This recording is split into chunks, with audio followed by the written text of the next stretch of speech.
Ice is a parasite for an aircraft, especially in winter as the temperature been dropped below 0 degrees Celsius. The airports are in constant battle with ice, trying to keep it away from the planes with de-icing, and most of modern aircrafts do equip with technology to remove those pesky ice away. To remind how dangerous of ice on aircraft is, we need to travel back to the January 13, 1982. Just half a minute after takeoff, a Boeing 737 crashed into the 14th Street Bridge, before continued down into the icy water below, taking 78 lives with it. So, what bring down this almost 40 tons jet from the sky? Let's find out.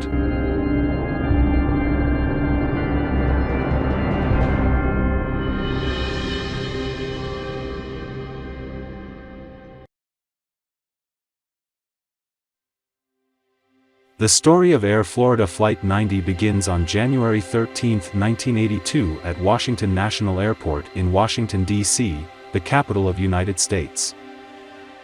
Washington National Airport is a small airport sits on the Potomac River, located at 8 kilometers south from downtown Washington, D.C., a busy regional airport used predominantly for domestic flights, and additional international flights from Canada and Caribbean.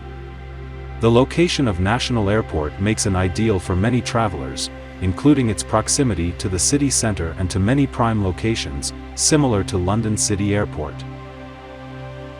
The weather on the day of the accident was abysmal, as fierce snowstorms had hammered the capital throughout morning and early afternoon. At Gate 12, Air Florida Flight 90 is preparing for a scheduled flight to Fort Lauderdale, with a stopover at Tampa in Florida. Flight 90 was flown by 12-year-old Boeing 737-200, registered as November 62 Alpha Foxtrot. Previously flown by United Airlines, it was sold to Air Florida in 1980. This aircraft had arrived at National Airport on 1:29 p.m. as Flight 95 from Miami.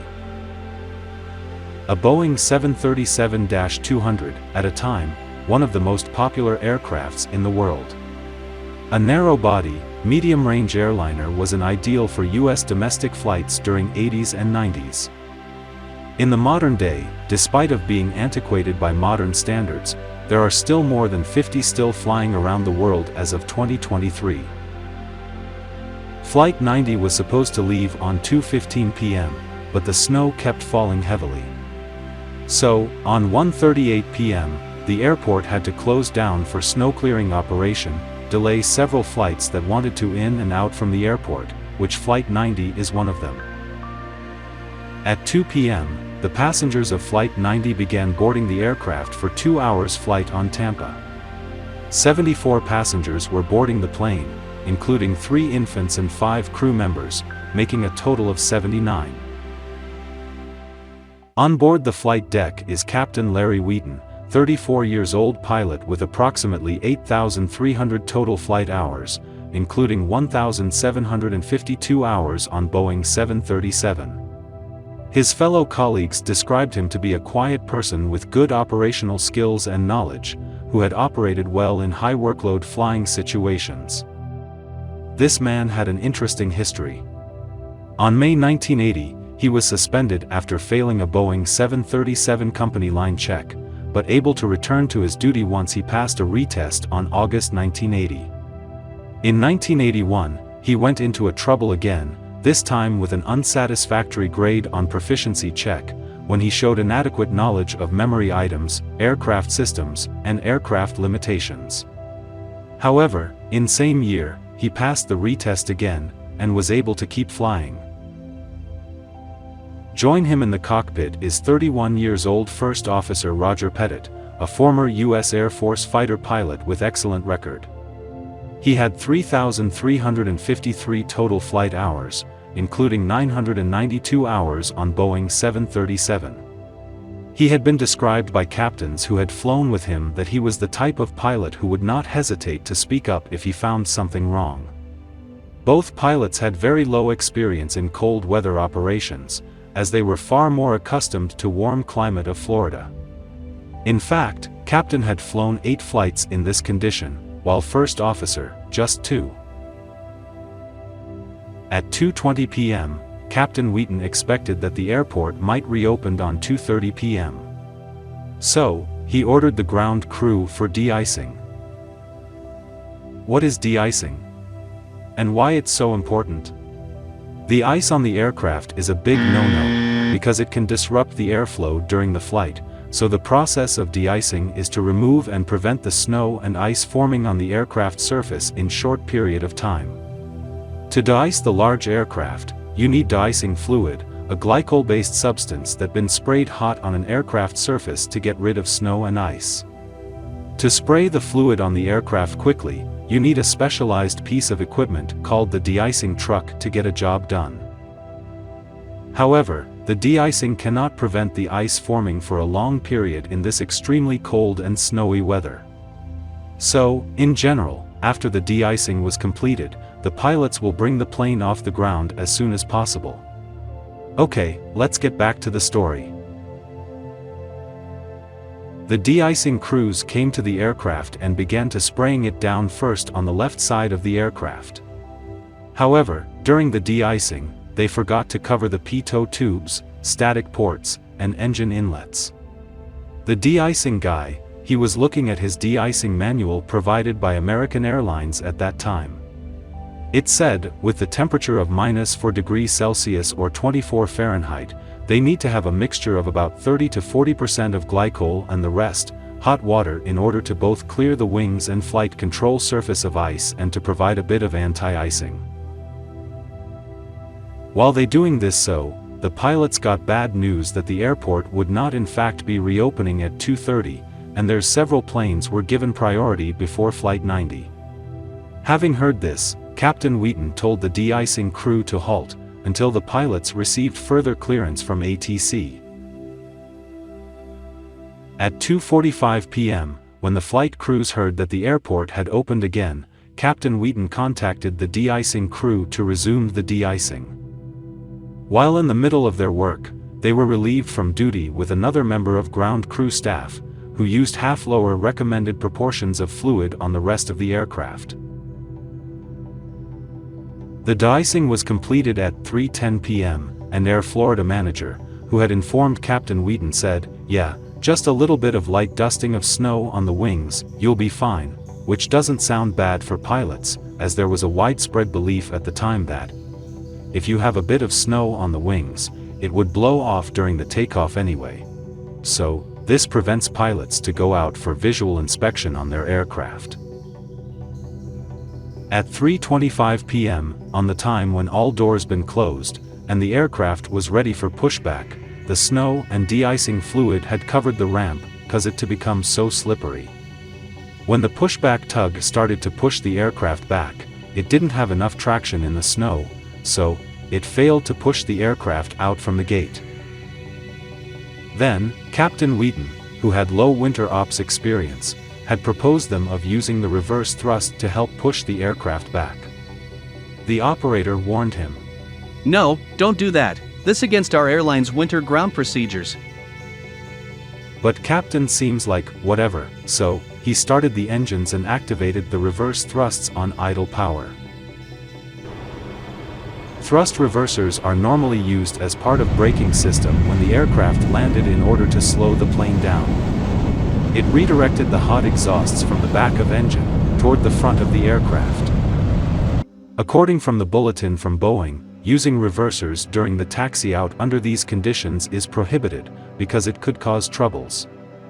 Even through this been implemented in Air Florida's manual, the captain might not be aware that using reversers during pushback in this condition is not okay. What happened next is when the reverse thrust was activated, it melted the snow on the ground with exhaust gas, and redirected the snow onto the leading edge of the wings and on the top of the engines, where it refreezes as ice. And this will have an impact later on. Captain's idea of reverse thrust was futile, the aircraft didn't move. So, he shut down both engines with reverse thrust still deployed and waiting for a different pushback tug. On 3:35 p.m., the new pushback tug, now equipped with snow chains, was managed to push the aircraft back, and the engines were restarted with the thrust reversers restows. Not only Flight 90 is now 1 hour and 20 minutes behind schedule, the water on the leading edge of the wings beginning to freeze.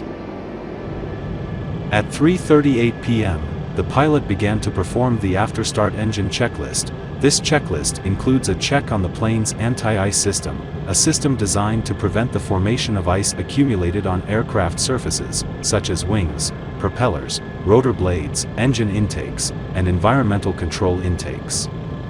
And this is when the flight crews had made another mistake. The cockpit voice recorder records that, when first officer made a call for anti-ice, a captain simply replied, "Off." Both pilots failed to engage the anti-ice system, not realizing that they got one step closer to disaster. After the pushback, the pilots are instructed to enter the queue of the aircrafts waiting for departure. It had been almost an hour now since they got de-iced. The pilots began to worry about the ice accumulation on the wings. Both pilots, each turned around to look out behind, see their wings covered in about 1/4 inch of snow. They have the option to return to the gate to have an aircraft de-iced again. However, if they return for de-icing, they would lose their place in the line, and have to spend amount of time queuing again, meaning the same amount of snow would build up again. From where they stood, they didn't have much choice. Then, Captain Wheaton got an idea of using the exhaust of the engines of the DC-9 in front of him, to blast some of the snow off the wings of his aircraft. He told his idea to the first officer, who said that don't really matter, because the snow would been blown off anyway as they accelerated down the runway. But Captain had made his decision. He began to move his aircraft closer to the DC-9, so the jet blast can blow the snow off both of his and the first officer's wings. What Captain didn't realize that, even this would blow the snow off the wings, but it will melt and stream back as water, only now it begins to freeze and turn into an ice. However, during takeoff, the snow tends to blow off the wings due to high speed of the air rushing by, but the ice still attached and critically disrupts the airflow over the wings. First Officer Pettit noticed that the engine instruments for the left and right engines were showed different readings. The engine pressure ratio or EPR on the right engine was lower than the left one. The EPR is the measuring ratio between the air pressure at the front and the back of the engine by two sensors, one in inlet and one in the outlet of the engine, so that the pilot can measure thrust for a control and performance technique. The first officer figured that the lower EPR reading on the right engine was probably a result of the air from the DC-9 engines getting pushed into his engine, raising the power on the front, while the pressure on the back remained the same. Therefore, lower the ratio of the pressure on the front and the back. In reality, this sign of low reading was much more serious problem. Remember the reverse thrusts been deployed during pushback? The water was been sucked into the engines, now frozen on the top of sensor in the front of the engine, and the pilots forgot to turn the anti-ice on, causing the fault readings. If the pilots turned the anti-ice on, this would never happen, but they never simply thought of doing this. Soon, you will see what the faulty EPR readings will do next to the disaster. At 3:58 p.m., Flight 90 was been instructed to taxi onto runway 36 and hold position. 1 minute later, Flight 90 was told not to delay departure, since there's another aircraft was about to land behind them, 2.5 miles out from the touchdown. Takeoff clearance was received at 3:59 p.m., as the pilots were finishing up before takeoff checklist. Second later, Captain Wheaton hands the plane over to the first officer, and the engines are then throttled up. As the first officer pushed the throttles to the takeoff thrust, the engine indication swung way past the power he set. The captain thought it was a cold air that gave them an erratic reading, but in fact, caused by the ice on the engine's inlet pressure sensor. The first officer pulled the thrust levers back, so the engine instruments displayed the correct EPR readings. Not realizing that in the reality, he unconsciously set the power well below the thrust he needed. Instead of 2.04, it's 1.70. As the plane rolling down on the runway, First Officer Pettit realized that something was wrong. Even through the EPR was reading at 2.04, the other engine instruments showed strange readings. The plane was accelerating much slowly than normal. But the captain was eager to get his plane off the ground as the passenger jet behind him had just got a clearance to land, and if they aborted the takeoff, the plane behind will crash into him. The first officer wanted to abort the takeoff, but hesitate to do, as captain is only pilot who can call for aborted takeoff.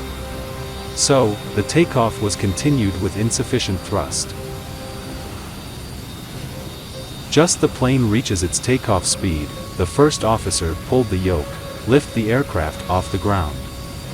Suddenly, the nose pitched up sharply to 20 degrees, due to the accumulation of ice on the leading edge of the wings, and the stick shaker began vibrating their control column violently, indicating that they were close to aerodynamic stall, and could fall out from sky. Then, the captain told first officer to push the nose down.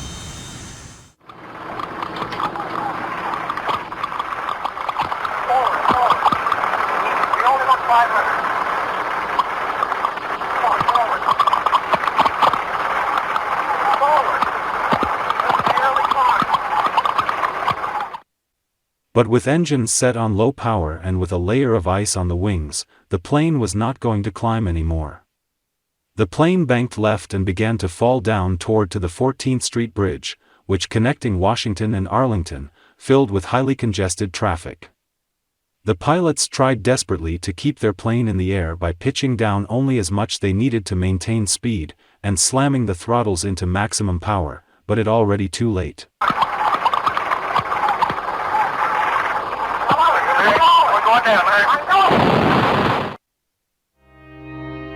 At exactly 4:01 p.m., Air Florida Flight 90 smashed into the 14th Street Bridge, destroying several vehicles, then plunged into the frozen Potomac River, breaking into 4 sections. In the minutes following the crash, the emergency services had arrived on the site as a total of 6 passengers emerged from the plane, clinging on the wreckage of rear fuselage, only section that's still afloat. But there's a problem, they can't reach the survivors, as their inflatable boat was unable to get through the ice. And then, on 4:21 p.m., the nearby police helicopter arrived on the scene and began to rescue the survivors with makeshift lifelines. In the end, only 5 been pulled out from the water alive, but the 6th survivor, Arlen D. Williams Jr., stayed behind to assist in the rescue. Other passengers, sadly passed away before he himself was rescued, due to hypothermia. He was just 46 years old. He later received posthumously award, and the bridge that Flight 90 had crashed into, was later named after him in his memory. In total, 78 people were killed in the tragedy, 74 of whose insides of the aircraft, while 4 were been killed on the bridge. The investigation carried out by the U.S. National Transportation Safety Board or NTSB, found that ultimately the crash of Flight 90 was a result of industry-wide problems in how icing conditions were dealt with, and the severe lack of winter weather training and experience on the part of pilots. Captain Wheaton was been criticized for making unprofessional decisions, which end up leading to the crash, including the use of reverse thrusts at the gate, his failure to make sure that Engine's anti-icing system was been turned on, and importantly, his decision not to abort the takeoff. Air Florida was also been criticized of promoting him into captain, and keeping him there, despite of his failing to pass multiple proficiency checks. As the result of a crash, pilots nowadays receive far more extensive training on the danger of ice. The de-icing crews now also de-ice the plane that already taxiing, and an improved rescued harness for helicopter recoveries. And for Air Florida? Well, 2 years after that, it filed for bankruptcy, despite of all attempts to save an airline. Air Florida is no more. End of the story. And, stay safe for you all.